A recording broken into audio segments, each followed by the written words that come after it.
Welcome back to that One Goosebumps podcast. Tonight we're reviewing book number 55, The Blob That Did Everything. This book was chosen by Revere Beware.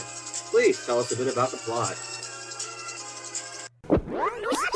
As you can see, we tried a new form of recording the podcast, and there's just so much lag I can't stand the video. So we're just going to go straight into the audio.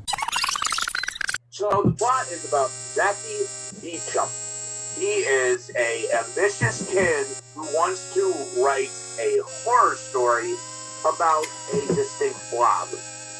Within his adventures, he discovers in an abandoned building this supposedly magic typewriter where he can type up his stories, and he seems to have he seems to notice some strange coincidences as everything he types seems to happen simultaneously.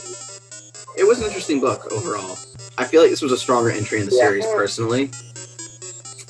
One thing I really liked is how it was very similar plot-wise from book to episode, which you don't see a lot. Yeah. I like the whole idea that it's all in his head. He has the power. He gets zapped, just like in the show, he gets zapped by electricity when picking up that typewriter, although in the book he bursts into blue flames, which I thought was awesome. Yeah, I wish they would do that for the episode. CGI, maybe we'll see it in the reboot. Here's the thing. I think this book hit a lot of really good notes. Like, any part with the blob, they write stuff like he eats a bunch of bites like the amazing cover. He swallows a bunch of cops. He's just going around town and causing havoc and destruction. I think this book left some things on the board. Yeah. And here's why. So, Arlstein, it seems clear to me this was a book almost about his perspective as a Goosebumps writer. Yes, thank you. Oh my God. Yes, I'm agreeing wholeheartedly. This is basically Zachy is him, and the monster, the Blob is the story. GYOP, great point of view. Definitely like one of those books he has fun with. Dude, he literally imagined himself in a Goosebumps book. Yeah. And here's the thing, it's not a bad book. In fact, it's a fair entry in the series. I have a few issues. The setup is so slow, like it takes time to get beat going. I think we needed more Blob. We need a few more pieces of the typewriter because all the school stuff felt like filler, and it took its time to get speed going. And by the time you're waiting for a solution overall, you still feel like you're left with what's next. This has a lot of good going for it, like where type of the stuff that just happens. That's really cool. I think a really meta book of using your own imagination is really cool. One of the biggest failures, in my opinion, this book commits is the twist. The twist is just groaning.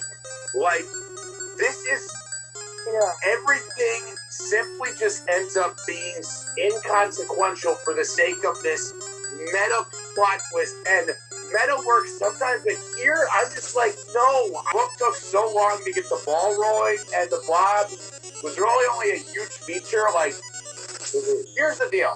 You have to find a good balance between the typewriter, the imagination, and this immaculate Blob.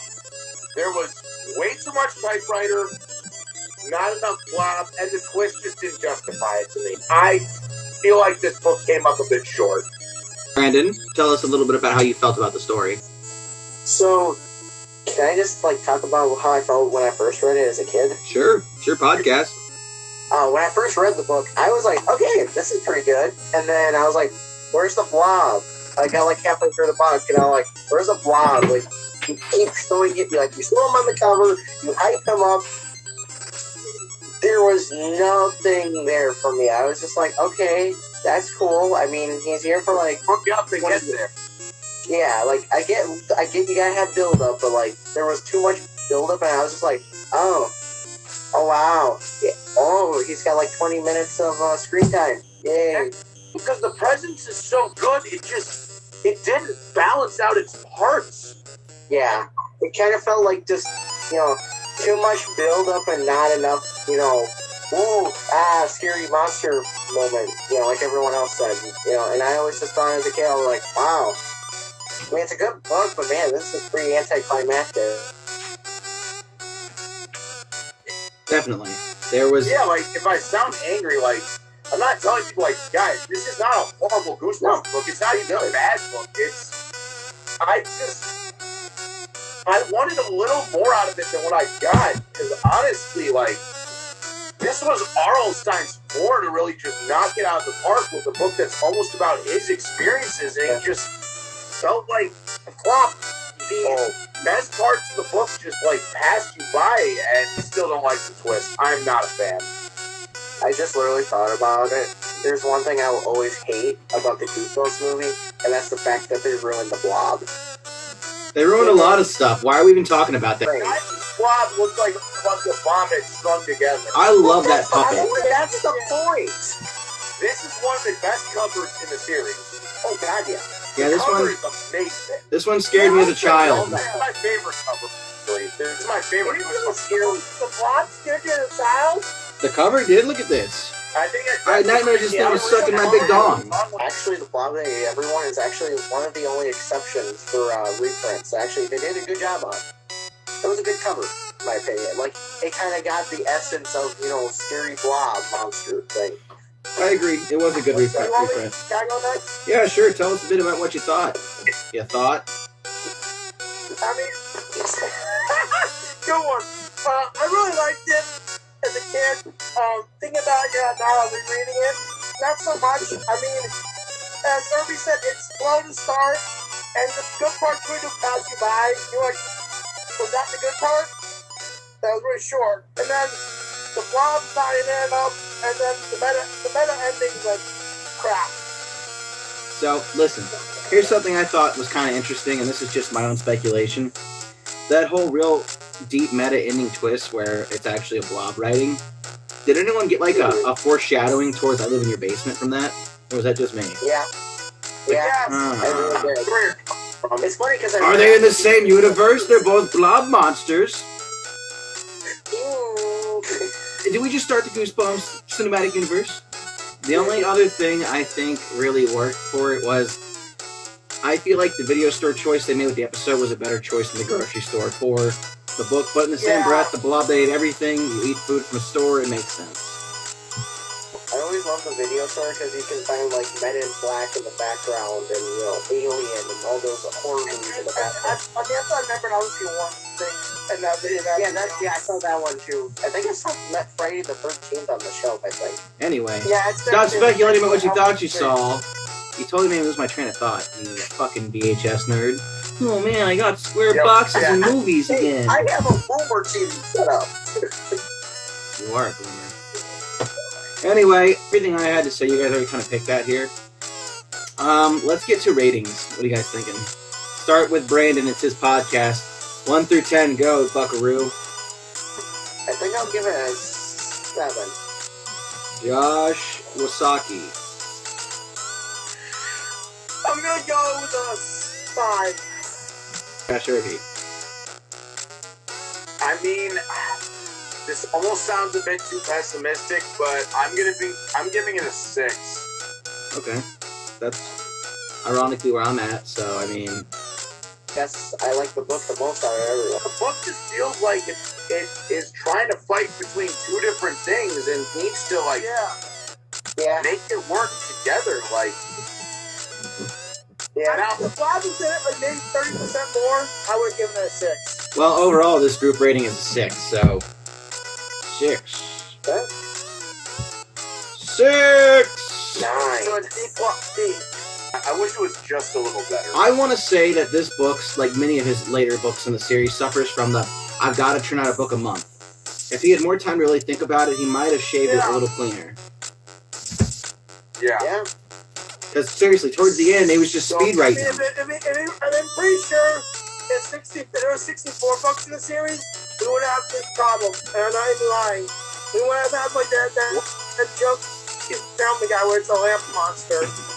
Yeah, well, we probably would have gotten a Monster Blood 5 then. Alright, so if we're going to talk my god, that'd be too scary. No, they wouldn't put 2 Monster Blood so close. But speaking of speculations, has anyone heard of the rumors that the 63rd book was supposed to be called The War of Westwood? No. Look into it, it's interesting. But one more thing though, Yeah? we can go to the episode.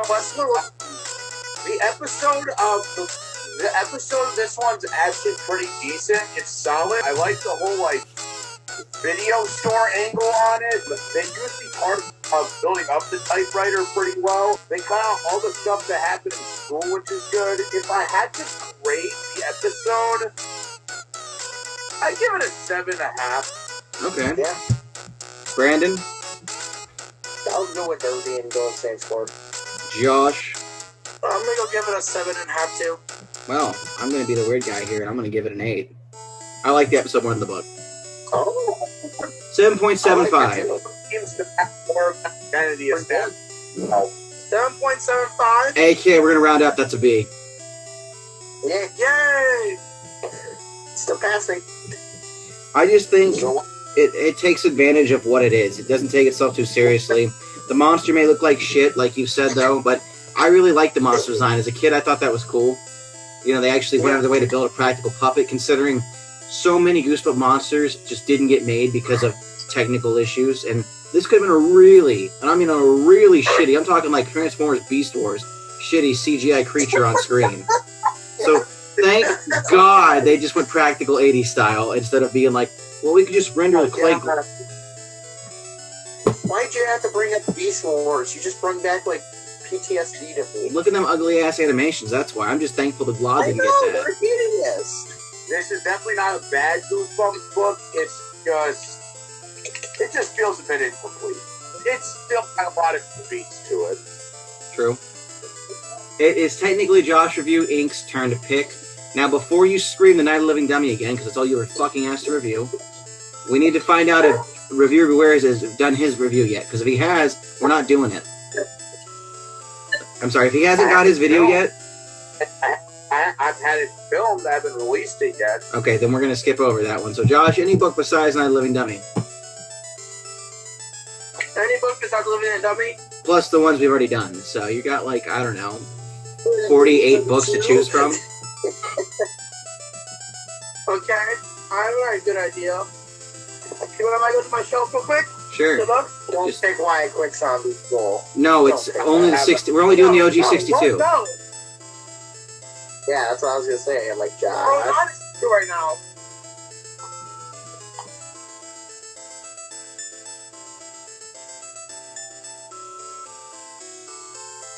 You know what? We're gonna go to a classic. I'm in. Let's go.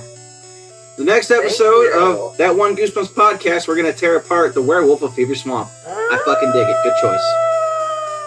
Good choice, yeah. Oh, yeah. Thank you. It's my first Goosebumps. Yeah? Nice. All right. Let's delve into channel announcements, starting with Reviewer Beware. I'm about to get back on the train, my Living Dummy, and I'll be looking at video game stuff as a possibility for my channel. Right after the holiday season, I'm going to get to work. Okay. Brandon, channel announcements, senor? I got a video of me unboxing a package from Bumps in the Night. I'm actually contemplating on making a video on the Subspace Emissary sometime Do it. this year. That'd be fun. Maybe I'll be doing a Marvel Zombies thing because lately I've been reading those again and I have a sweatshirt of it now. So, yeah. That's kawaii. All right, Big Yawn Man, tell us what's on your channel. Thanks to my editor, my boy Delta, aka Bumps in the Night. My Yagare video will be coming up soon. My next video, I'll also be uploading either tomorrow or Sunday. The video I edited myself, my anime story, which is something I still need to do my thumbnail for. Send me a questionable picture and I will thumbnail it. Okay. All right. So for me, I got another episode of Pokemon Dark Rising in the works. I just need to put the audio together. Got scary stories that I've learned how to record differently. Just like you see, we're using a new method to screen capture this. I have shit tons of content, and between making thumbnails for majority of you, editing videos for some of you, producing multiple channels, I have my hands full. On top of that, I just started a second job, so now I work 2 jobs. So What's your job now, buddy? I work at a candy shop. Nice. Yeah, I work at a candy store in the mall. So I work 2 jobs, and I also play at least, that's in my New Year's resolution was to play at least 1 video game a week. So I'm playing through Spider-Man. You can catch it on my channel if I get this out in time. Right I'm not done on. with it yet.